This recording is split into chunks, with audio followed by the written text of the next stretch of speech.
We managed to negotiate a pay adjustment claim a couple of years ago, but unfortunately since then, other people who above us have had even higher increases. Plus we haven't had for the last 2 years the cost of living increase. So we do feel that although we gained some ground when we managed to have a pay adjustment claim, we've also lost ground since then, and we think it's a bit unfair. But it's not so much, we're not arguing perhaps so much on teachers on that side, although we'd like our salaries to go up with the cost of living as it used to before. We understand the effects of COVID and the Brexit negotiations going on, but I think it's time to start thinking how we're going to proceed in the future. Well, as you say, COVID and Brexit, it might be time. We'd like to start thinking that, but the reality is those things are still very much issues at the moment.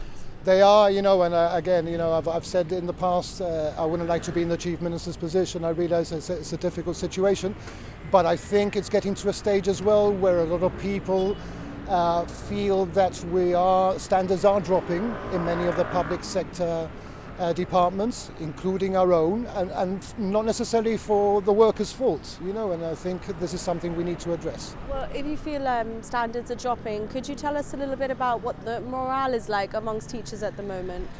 Well, the morale for teachers, it's a bit worrying, because if you think about it, half of our profession are not on fixed-term contracts. Let me explain. There are 3 types of teachers, really. We've got people who are permanently employed on a fixed-term contract. Then there are people who are on non-permanent contracts, who might have been working in schools for 5 years, teaching A-levels, and they're still not permanent, but they're on a contract, on an annual contract.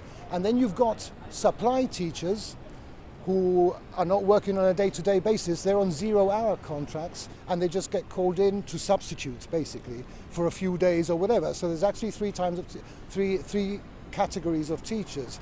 Now, our argument is that almost half of the profession is on non-fixed-term contracts.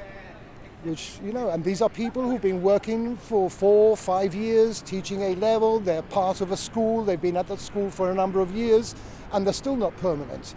So we're asking government as well, one of the things we would be asking would be to increase the complement of teachers on a permanent contract, at least, within the next 2 years. We need to see some progress in this. We need to increase the complement by at least 40, but I would imagine more, really, because of the demands, because there's more people in school, because more people are staying in school, which is another important factor. A few years ago, there was only so many people stayed to do A-levels.